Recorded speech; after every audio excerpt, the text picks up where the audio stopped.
Whoop, whoop. All right, hey guys, it's day 62 of my 90-day challenge. Here I am at the park, and guess what I'm doing? So I'm on a swing, as you know, 34-year-old men do.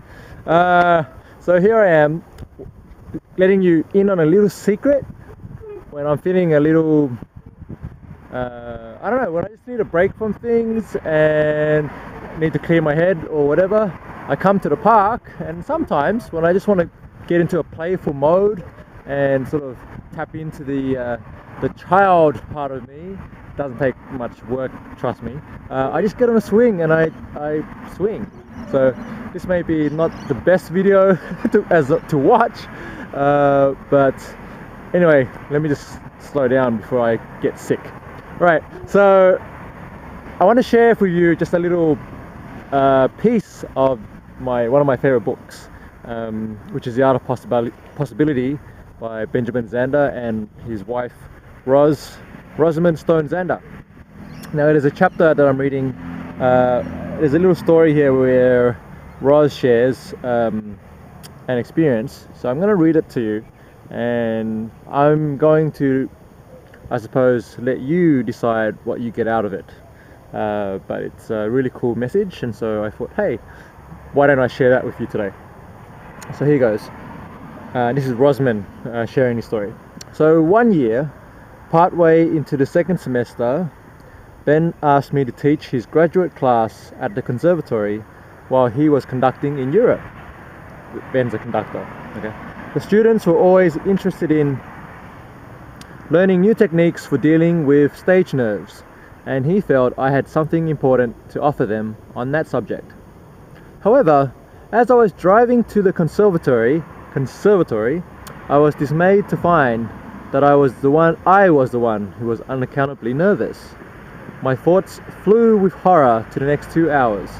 I pictured myself in front of the class, white-faced and shaken, while we discussed the students' performance anxiety. This was likely to be completely humiliating. The first thing I did was attempt to manage the fear. I instructed myself to stay with the emotion, an idea that proved singularly unhelpful. Then I berated myself for not being able to handle my own anxiety. It did not occur to me to look to see what grade I was giving the graduate students I was about to address. I want to pause right now, and I'm going to touch back to this idea of giving a grade. Okay, so you can imagine the world that, well, at least the world that I grew up in was going to school, getting grades, and then being compared to other students in the class based on your performance of grades, right? High school, secondary school, high school, university, it's all about the grades, okay? But now you can imagine, what if we lived in a world where it wasn't based on grades? What if it was rather based on our unique talents, our unique value, and what we can offer and contribute to the world? And our measurement of success was determined by how much contribution and how well we connected with each other and shared in the human experience. Now, wouldn't that be a very different reality? Okay, so just hold that note. So this idea of giving someone an A grade, so imagine if you approach life in a way that you gave everyone that you worked with, or that you had to exchange with in some way.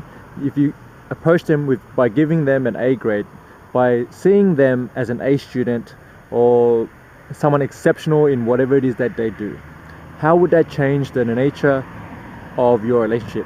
How would that affect how they see you and how they interact with you? So that's something worth noting. Okay, so back to Roz's story. It did not occur to me to look to see what grade I was giving the graduate students I was about to address. When I stepped in front of the class, I was still intensely anxious and self-absorbed, but as I started to speak, things shifted.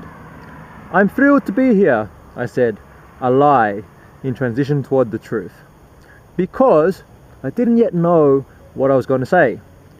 "Because you are a group of artists, and I couldn't possibly have a better audience for a discussion of a subject in which I have a passionate interest creativity. And suddenly, it was all true. Once I had given my audience an A and invented them as colleagues, they were precisely the people with whom I wanted to converse, and I was exactly where I wanted to be. If we really do have the choice of saying who is in the class we are teaching, or the orchestra we are conducting, or the group we are managing, why would we ever define them as people we cannot effectively and enjoyably work with? Time flew as this A class invented stories to live and work by, stories that enhanced their passion and creativity. The answer to the mystery of stage nerves turned out to be the same as the secret of life. It's all a matter of invention. That's it. That's my sharing for today. So take from that. So what did you get from that story? What did you take away from that experience? Leave a comment and let me know, because I'm very curious how this applies to you and your life. Okay, thank you, and I'll see you soon. Back to the swinging. Yay!